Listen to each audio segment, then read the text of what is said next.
नमस्कार, मैं हूं आपके साथ वैभव मिश्रा। हमारे खास कार्यक्रम जनता सरकार में बात करेंगे सत्ता के सिंहासन से लेकर जनता के सरोकार तक। आपको बताएंगे प्रदेश सरकार की हर उस योजना के बारे में जो होंगी आपके काम की। बताएंगे प्रदेश सरकार के उन विकास कार्यों के बारे में जिनका फायदा सीधा आपको होगा। तो अगले 30 मिनट तक बने रहेगा हमारे साथ और देखते रहिए जनता सरकार।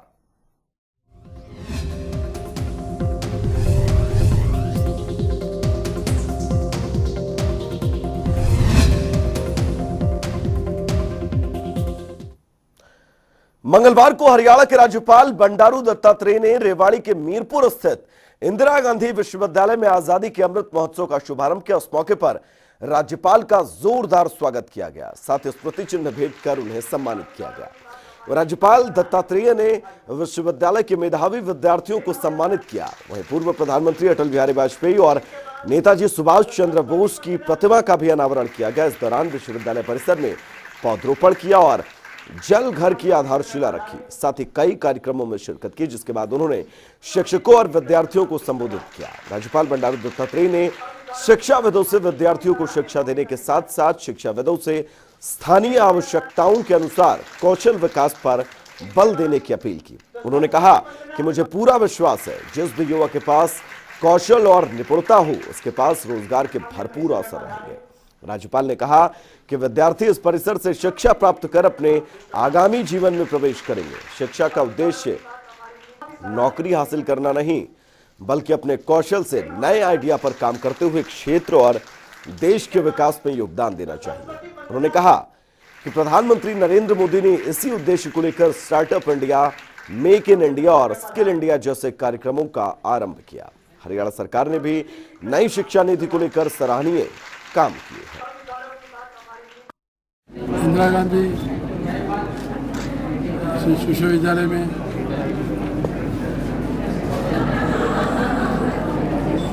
रेवाड़ी मीरपुर इस विश्वविद्यालय में काफ़ी नए कोर्सेज का शुरुआत किया है, जैसे कंप्यूटर है, फार्मा है, कॉमर्स है और वैसे ही जो है भिन्न भिन्न प्रकार के जो कोर्सेस जो शुरुआत किया है, और उनसे मुझे लगता है कि अपनी आगे आने वाले दिनों में रोज़गार बढ़ाने का जो है बहुत बड़ा क्षेत्र बनेगा। और वैसे ही ग्रामीण क्षेत्र में विद्यार्थियों को थोड़ा अनुभव कराकर उनको केवल नौकरी के लिए नहीं, लेकिन एक एंटरप्रेन्योर्स के रूप में तैयार करने का भी जो नई शिक्षा नीति में बताई गई है उसको पालन करने के लिए यूनिवर्सिटी प्रयास कर रही है। और हरियाणा सरकार भी 225 तक नई शिक्षा नीति को पूरा इम्प्लीमेंट करने के लिए निर्णय लिया है, बहुत ही सराहनीय है। और यूनिवर्सिटी भी वो नई शिक्षा नीति को इम्प्लीमेंट करने में आगे आ चुकी है, उनको भी मैं बधाई देना चाहता हूँ। और सबसे ज़्यादा जो शिक्षा नीति में नैतिक मूल्यों को बढ़ाना, नशा निवारण जैसे भी बुराइयों को दूर करवाना, और वैसे ही साइंटिफिक एजुकेशन, क्वालिटी एजुकेशन को देना, इस बातों को बहुत ही ध्यान से आगे बढ़ाएंगे, ऐसा मुझे विश्वास। उधर हरियाणा के मुख्यमंत्री मनोहर लाल ने मंगलवार को चंडीगढ़ में अपने आवास पर बीजेपी के खेल, कला एवं संस्कृति प्रकोष्ठ के प्रतिनिधियों से सीधा संवाद किया। इस दौरान मुख्यमंत्री ने कहा कि भारत विश्व का एक युवा देश है, जिसको देखते हुए हमें राज्य के लगभग 75 लाख 18 से 35 आयु वर्ग के युवाओं को जागृत करने का काम करना होगा। खेल, कला एवं संस्कृति इस कड़ी में युवाओं की प्रतिभा को निखारने में महत्वपूर्ण भूमिका निभा सकते हैं। मुख्यमंत्री ने स्पष्ट किया कि समस्याएं आपके समाधान हमारा नीति पर हम चल रहे हैं। इसके लिए हमने सीएम विंडो की भी व्यवस्था की है। इसके लिए कोई भी सादे कागज पर समस्या लिख कर दे सकता है, उस पर तुरंत संज्ञान लिया जाएगा। उन्होंने कहा कि नए स्टेडियमों के लिए मैपिंग की जाएगी, जिसके तहत क्षेत्रवार और खेल की पसंद के अनुरूप खेल प्रतिभाओं को तराशा जाए। इसी तरह कला के क्षेत्र में भी उभरते कलाकारों को अच्छा प्लेटफॉर्म देने के लिए राज्य स्तर, जिला स्तर और खंड स्तर पर ख्याति प्राप्त लोक कलाकारों के नाम पर उनके विधा के अनुरूप पुरस्कार दिए जाएंगे। उन्होंने कहा कि युवाओं को खेल एवं संस्कृति के क्षेत्र में ज्यादा से ज्यादा अवसर प्रदान करने के लिए कैच दम यंग नीति के अनुरूप हमें काम करना होगा।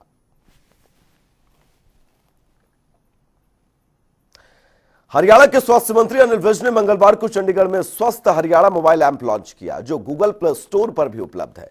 इस मौके पर स्वास्थ्य मंत्री विज ने कहा कि आमजन के लिए लोगों को अस्पतालों में लंबी लाइनों में लगने से निजात दिलाने के लिए स्वस्थ हरियाणा मोबाइल ऐप लॉन्च किया गया। इस ऐप के जरिए कोई भी मरीज प्रदेश के किसी भी नागरिक अस्पतालों में अपना इलाज करवाने के लिए रजिस्ट्रेशन करवा सकता है। विज ने बताया कि सरकार कोविड के प्रकोप को कम करने के लिए अच्छा प्रयास कर रही है और इसे मजबूत करने के लिए हरियाणा के स्वास्थ्य संस्थानों में state health systems sources centre ने स्वस्थ हरियाणा मोबाइल ऐप बनाया है। स्वास्थ्य मंत्री ने बताया कि इस मोबाइल ऐप में और भी कई सुविधाएं हैं, जैसे कि ब्लड बैंक की जानकारी और ब्लड यूनिट्स की उपलब्धता के बारे में भी जानकारी मिल सकती है। जच्चा बच्चा देखभाल और टीकाकरण संबंधी जानकारी भी उपलब्ध रहेगी। मरीजों को हरियाणा के सिविल अस्पतालों में रजिस्ट्रेशन कराने के लिए लंबी लाइनों में लगने से निजात दिलाने के लिए हमने स्वस्थ हरियाणा नाम से एक ऐप जारी की है, जो गूगल प्ले स्टोर पर भी उपलब्ध है। इसको अपने मोबाइल पर उतार कर कोई भी व्यक्ति, कोई भी मरीज जो हमारे किसी भी अस्पताल में जाना चाहता है, वो घर बैठे अपनी रजिस्ट्रेशन करवा सकता है। किस डॉक्टर के पास जाना है, किस स्पेशलिस्ट के पास जाना है, किसको उसे दिखाना है, उसकी रजिस्ट्रेशन घर बैठे हो जाएगी। उसको जाकर लाइनों में नहीं लगना पड़ेगा, वो सीधा अपने डॉक्टर के पास जाएगा और अपने आप को दिखाएगा। उसके बाद डॉक्टर जो टेस्ट लिखेंगे, वो जो लैब की रिपोर्ट्स होंगी, उनको भी वो घर बैठे ही अपनी ऐप पर देख सकता है कि मेरी क्या रिपोर्टें आएंगी। और ये सारी हिस्ट्री जो है उसकी, डायग्नोसिस की, टेस्ट की, रजिस्ट्रेशन की, ये सारी उसकी ऐप में स्टोर रहेगी। वो कभी भी उनको देख सकता है, जान सकता है, और अगर उसने कहीं और दिखाना है तो भी उसको उसमें लाभ मिलेगा। वहीं हरियाणा के स्वास्थ्य मंत्री विज ने चंडीगढ़ में रहते हुए वीडियो कॉन्फ्रेंसिंग के जरिए राज्य के सभी सिविल सर्जन अधिकारियों के साथ डेंगू और कोविड वैक्सीनेशन समेत तमाम मुद्दों पर चर्चा की। इस दौरान उन्होंने स्वास्थ्य विभाग के अधिकारियों और राज्य के सभी सिविल सर्जन को निर्देश देते हुए कहा कि अपने अपने संबंधित जिलों में उपायुक्त, शहरी स्थानीय विभाग और पंचायती राज विभाग के अधिकारियों के साथ समन्वय स्थापित करते हुए डेंगू की रोकथाम के लिए आवश्यक कदम उठाएं, साथ ही सघन फॉगिंग पर बल दें। उन्होंने कहा कि मच्छर जनित बीमारियों की रोकथाम के लिए स्वास्थ्य टीमों को सक्रिय करना होगा और ये टीमें लगातार लार्वा की जांच करें और दवाइयों का छिड़काव करने पर बल दें। उन्होंने कहा कि हमें डेंगू के मामलों को कम करने के लिए पूरे प्रयास करने होंगे, क्योंकि लक्षण वाले अभी तक 60% तक टेस्ट में डेंगू के मरीज मिल रहे हैं। इसी तरह उन्होंने डेंगू के मरीजों को प्लेटलेट्स देने के संबंध में आई नई गाइडलाइन का जिक्र करते हुए कहा कि सरकार ने प्लेटलेट्स के बारे में नई गाइडलाइन जारी की है, जिसे जल्द ही संबंधित अधिकारियों और डॉक्टरों के साथ साझा किया जाएगा। इसी तरह उन्होंने कोविड संक्रमण के संबंध में निर्देश देते हुए अधिकारियों से कहा कि कोविड के वैक्सीनेशन में तेजी लाएं और विशेष तौर पर दूसरी डोज लगाने के लिए दूसरी डोज के पात्र लोगों से संपर्क साधें और उन्हें वैक्सीनेट करने का काम करें। वहीं मंगलवार को हरियाणा के सहकारिता मंत्री डॉक्टर बनवारी लाल ने चंडीगढ़ में पत्रकारों से बात करते हुए कई अहम जानकारियां दी। इस दौरान उन्होंने गन्ना पेराई के लिए शुगर मिलों की शुरुआत करने, गन्ना किसानों के पेमेंट समेत कई मुद्दों पर बात की। रिपोर्ट देखिएगा। चंडीगढ़ में हरियाणा के सहकारिता मंत्री डॉक्टर बनवारी लाल ने कई अहम जानकारियां दी। उन्होंने कहा कि गन्ना पिराई को लेकर कुछ दिन पहले शुगर मिलों की बैठक ली गई थी, जिसमें फैसला हुआ था कि 26 अक्टूबर से लेकर नवंबर के दूसरे सप्ताह तक सभी शुगर मिल शुरू हो जाएंगी। और प्रदेश में दिए गए समय पर ही सभी शुगर मिल शुरू हो जाएंगी। देखो, अभी हमने 10-15 दिन पहले सभी एमडी शुगर मिल्स की मीटिंग ली थी और उसमें डेट फिक्स की थी कि भाई कब इसका शुरुआत किया जाए। तो सबसे पहले तो हम 26 अक्टूबर को पलवल की जो शुगर मिल है उसका क्रैशिंग शुरू कर रहे हैं और उसके बाद सभी शुगर मिल्स का, किसी का 9 का है, किसी का 12 का है, तो मैं मतलब 26 अक्टूबर से शुरू होके और नवंबर के सेकंड वीक तक सभी शुगर मिल्स में क्रैशिंग का हम शुभारंभ कर देंगे। उन्होंने बताया कि पिछले सीजन की तर्ज पर शुगर मिलों की मेंटेनेंस के लिए सभी मिल के एमडीज को आदेश दिए गए हैं, जिसके बाद सभी शुगर मिल की मेंटेनेंस रिपोर्ट ले ली गई है। पिछले सीजन की ही तरह कहीं भी दिक्कत नहीं आएगी। देखो, पिछली बार भी हमने जो मेंटेनेंस की बात कर रहे हो, इसमें हमने पूरी तैयारी करके और सभी क्रैशिंग का मतलब सीजन शुरू किया था और उसका नतीजा ये रहा कि सभी अधिकारियों ने अच्छा काम किया। सभी एमडीज ने अपने जो भी मिल हैं उनकी मेंटेनेंस प्रॉपर की और पिछले जो हमारा क्रैशिंग सीजन रहा उसके अंदर कहीं भी कोई दिक्कत नहीं आई और वह मिल प्रॉपर सुचारू रूप से चली और किसानों को कहीं भी कोई दिक्कत नहीं आई कि उनका गन्ना कहीं रह गया हो या पिराई ना हुआ हो। उसी तर्ज पर अब की बार भी हमने सभी एमडीज को दिशा निर्देश दिए थे और उन्होंने अश्योर किया था कि हम अपनी जितनी भी मिल्स हैं उनके 30 सितंबर तक सभी का मेंटेनेंस पूरा कर लेंगे और उसका रिपोर्ट भी हमारे पास आ गई है और उसी के बाद हम ये जो गन्ना का जो क्रैशिंग शुरू कर रहे हैं, रिपोर्ट के बाद ही हम शुरू कर रहे हैं और ऐसा कोई भी दिक्कत किसी मिल के अंदर नहीं आएगी मेंटेनेंस की वजह से कि भी बीच में रोकनी पड़े। और किसानों का जो गन्ना है उसकी भी बॉन्डिंग हो गई है और जो जितना किसानों ने गन्ना बोया वो सभी गन्ना हम क्रश करेंगे, उसका भी हमने कैलकुलेशन कर लिया। इसके साथ ही सहकारिता मंत्री ने कहा कि गन्ना किसानों की पेमेंट समय पर दी गई है और प्राइवेट मिलों में यमुनानगर शुगर मिल को छोड़कर किसी की भी पेमेंट बकाया नहीं है। देखो, इससे जो हमारा सीजन चला गया 2020 के अंदर, उसके अंदर हमारा कोई भी पेमेंट बाकी नहीं है और समय पर पेमेंट हमने की है और जो समय हमने दिया था उससे पहले पेमेंट की है। तो किसान भी इस बात से खुश हैं और उन्होंने हमारी एक वीडियो कॉन्फ्रेंस में हमने जो मीटिंग की थी किसानों से, रेमडीज वगैरह से, तो उसमें किसानों ने माननीय मुख्यमंत्री जी का, सरकार का धन्यवाद भी किया कि हमारे को पेमेंट समय पर मिली। मेरे ख्याल से एक शुगर मिल है, कौन है, नारायणगढ़ ही मेरे ख्याल से। नारायणगढ़ का थोड़ा सा पेमेंट का इश्यू था, बाकी दोनों शुगर मिल्स की पेमेंट सभी किसानों को हो चुकी है और वो भी उन्होंने पोस्ट डेटेड चेक दे रखे थे और वो भी इशू रिजोल्व हो जाएगा। सरकार उसको भी मदद करती है, सब्सिडी वगैरह देती है ताकि किसानों की पेमेंट वो समय पर कर सके। गन्ने की नई किस्म के बीजों की वैरायटी को लेकर सहकारिता मंत्री ने कहा कि 15,022 वैरायटी की रिपोर्ट वैज्ञानिकों ने दी है, जिसकी रिकवरी 14% रहेगी। अभी इसकी कुछ जगह शुरुआत की गई है। जब वैरायटी पूरी तरह से आ जाएगी तो और भी शुगर मिल फायदे में आ जाएगी। वो 15,022 है मेरे ख्याल से, वो 15,022 वैरायटी है। उसमें क्या है कि जो रिपोर्ट जो वैज्ञानिकों ने दी है, जो हमारे साइंटिस्ट ने दी है कि उसकी रिकवरी लगभग 14% रहेगी, तो उससे काफ़ी फ़ायदा होगा और वो अभी स्टार्टिंग है और धीरे धीरे उसको हम अगले साल या उससे अगले साल तक प्रॉपर कर पाएंगे। अभी तो कुछ परसेंट ही हम दे रहे हैं और जब वो वैरायटी पूरी तरह आ जाएगी तो और भी शुगर मिल्स फायदे में आ जाएंगे। सहकारिता मंत्री डॉक्टर बनवारी लाल ने कहा कि पैक्स को हम सबसे पहले कंप्यूटराइज करेंगे, पैक्स को मल्टी सर्विस सेंटर बनाएंगे। एग्रीकल्चर इंफ्रास्ट्रक्चर फंड 3,900 करोड़ मिला है, जिसके तहत पैक्स, कोल्ड स्टोरेज और फूड प्रोसेसिंग यूनिट लगा सकते हैं।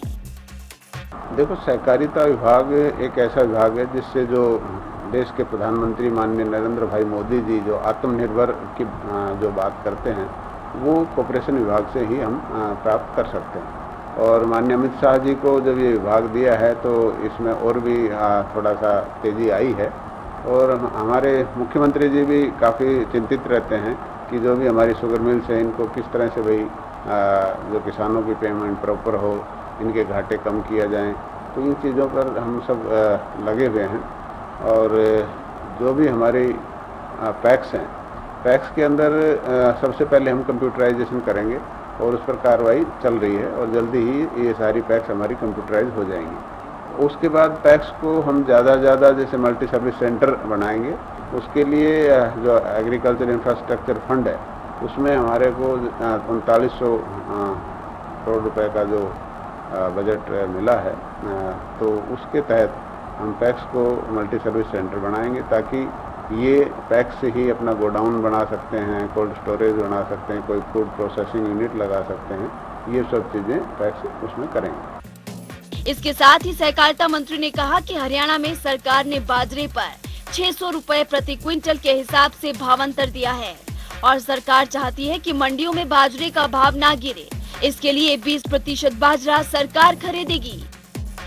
जनता टीवी के लिए चंडीगढ़ से पवन सिवर की रिपोर्ट। तो हरियाणा के परिवहन मंत्री मूलचंद शर्मा ने कहा कि प्रदेश में बीजेपी की सरकार को दूसरे कार्यकाल के 2 साल पूरे होने वाले हैं और हरियाणा सरकार सभी वर्गों के लिए काम कर रही है। इसके साथ उन्होंने कहा कि कोरोना जैसी महामारी पर जिस तरह काबू पाया गया उसके लिए मुख्यमंत्री और स्वास्थ्य मंत्री को बधाई देता हूं। इसके साथ उन्होंने जानकारी देते हुए बताया कि हरियाणा रोडवेज की बसों में कोविड नियमों की पालना की जा रही है। वहीं अवैध खनन को लेकर मूलचंद शर्मा ने कहा कि प्रदेश में हमने 90 से 95% अवैध खनन कंट्रोल किया। वहीं एनसीआर क्षेत्र में पेट्रोल डीजल की गाड़ियों को लेकर दिए दिशा निर्देश पर मूलचंद शर्मा ने कहा कि एनसीआर में 15 साल पुरानी पेट्रोल और 10 साल पुरानी डीजल की गाड़ियों को चलने नहीं दिया जाएगा। केंद्र सरकार के आदेशों को प्रदेश सरकार फॉलो करेगी। मैं सबसे पहले इस जो कोविड के जो हालात थे, प्रदेश के मुख्यमंत्री और यहाँ के हेल्थ मिनिस्टर अनिल विज दोनों को बधाई दूंगा। मुख्यमंत्री को, अनिल विज जी को, जिन्होंने कोविड जैसी बीमारी के हालात पर काबू पाया। और हरियाणा प्रदेश के लोग एडवांस है। हरियाणा के लोगों ने जितनी जल्दी कोविड के जो इंजेक्शन कराए और जिस बीमारी से मुक्ति पाने का जो काम करा, यहाँ के डॉक्टर, यहाँ के जितने अधिकारी हैं, जो भी पैरामेडिकल हैं, उनको बधाई। और जो हरियाणा ट्रांसपोर्ट का जो महकमा है, इन सब के हालात के बावजूद कि अभी लोग सहमे हैं, डरे हैं, त्योहार का मौसम है, हर आदमी बीमारी से बचना चाहता है। और जो 70+ आदमी हो तो आज भी डरते हैं, कहते हैं कि बीमारी की चपेट में ना जाए। चाहे पार्कों में चले जाओ, चाहे जिमों में जाइए, चाहे आप मार्केट बाजार में, आज भी लोग सहमे हुए हैं। लोग बचते हैं कि बीमारी से बचना ही है। और लोग बसों में भी नहीं बैठ पा रहे इसी कारण। चाहे धार्मिक हैं, तीर्थ हैं, दूसरे स्थानों पर जाने हैं, आवागमन में आज इतने ज़्यादा आवागमन में लोग नहीं है कि जितने पहले थे कोविड से पहले।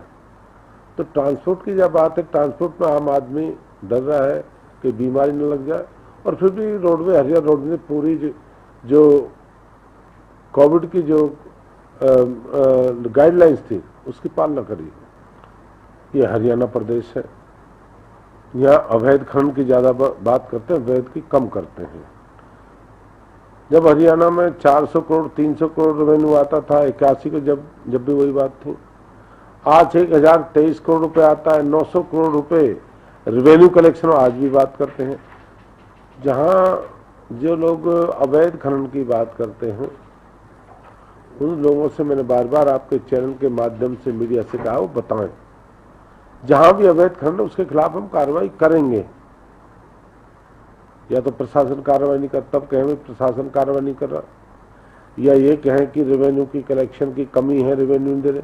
हमने एक भी माइनिंग, अगर किसी के अंदर एक भी, अगर 2 महीने 3 महीने कोई भी किस्त लिस्ट होगी, लिस्ट अगर कोई में रेवेन्यू जो अपनी जो उनकी किस्त होती है उसे जमा करने में देरी हुई, हम कहते हैं उसका हम ई रवाना बंद करते हैं। पूरी शक्ति के साथ और मजबूताई के साथ जितना प्रदेश में खनन होता है और ईमानदारी के साथ उसको निभाने का हम प्रयास कर रहे हैं। फिर भी कहीं इस तरह की है, मैं ये नहीं कहता सब कुछ ठीक हो, मैं आज ही मानता हूँ कि इस तरह के कई जगह अवैध खनन करते हैं, और सब कुछ प्रकृति के नीचे है। नदी नाले पहाड़ हैं, कहीं ना कहीं ये तो मानते हैं कहीं ना कहीं चोरी हो जाती है, पर हमने 90-95% इस चीज़ को कंट्रोल करा। जल्दी लेंगे, निर्णय लेंगे 10 साल डीजल की 15 साल बैठे हम एक भी एनसीआर में गाड़ी नहीं चलने देंगे। जो केंद्र का जो कानून है, केंद्र ने जो दिशा दी है, उस दिशा पे प्रदेश काम करेगा। तो हरियाणा के तीसरे सीरो सर्वे की रिपोर्ट जारी कर स्वास्थ्य मंत्री अनिल विज ने जानकारी दी। इसके तहत सीरो सर्वे के तीसरे राउंड में 76.3% पॉजिटिविटी रेट पाई गई, जिसके तहत सबसे ज्यादा कुरुक्षेत्र में और सबसे कम फरीदाबाद में पॉजिटिविटी रेट पाई गई, क्योंकि फरीदाबाद के 14% सैंपलों का रिजल्ट नहीं आ सका। तो प्रदेश में कुल 76.3% लोगों में एंटीबॉडी पाई गई। पुरुषों में 75.3% एंटीबॉडी पाई गई, जबकि महिलाओं में 77.1% एंटीबॉडी पाई गई। 6 से 9 साल के बच्चों में 69.8% एंटीबॉडी पाई गई।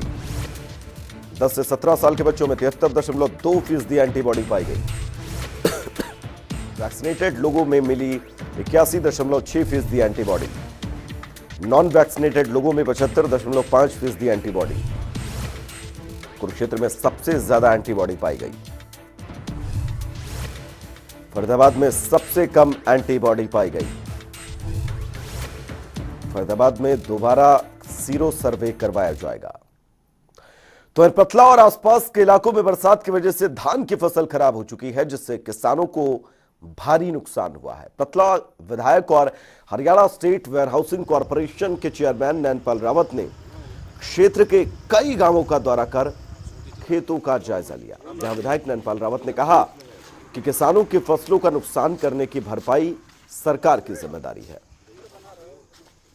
कल जो ये बेमौसम जो बारिश हुई है, इसमें किसान का जितना भी जो धान लगा हुआ है, जो नहर के किनारे है, तो पृथ्वा क्षेत्र के जितने भी गांव हैं उनके लिए और पलवल और फरीदाबाद डिस्ट्रिक्ट दोनों के लिए माननीय मुख्यमंत्री मनोहर लाल जी से सुबह फ़ोन पर बात करने के बाद जिला प्रशासन जो हमारे डिप्टी कमिश्नर हैं दोनों ही जिलों के, फरीदाबाद का भी और पलवल के भी, उनसे भी मेरी बात हुई है और उन्होंने डीआरओ को आदेश दिए हैं कि भाई सभी जो गांव खेत हैं, जितने भी गांव हैं उनके जो खेत गिरे हैं उनका गिरदावरी एक तरीके से की जाए और ये जायजा लिया जाए कि कितना इसमें नुकसान है। तो मैं समझता हूँ कि कम से कम 50% का नुकसान सभी किसानों को इस धान में जो कल की बारिश से हुआ है और 20% जो खेत हैं वो कट चुके हैं और 80% अभी जो फसल है वो खड़ी हुई है।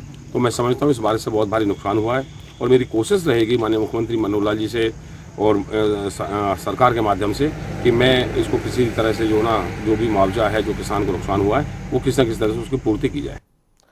तो चंडीगढ़ में हरियाणा के बिजली मंत्री रणजीत सिंह चौटाला ने जनता टीवी से खास बातचीत की। उस दौरान उन्होंने कहा कि प्रदेश में बिजली की व्यवस्था पूरी तरह से ठीक है, किसी भी तरह की कोई किल्लत नहीं होगी।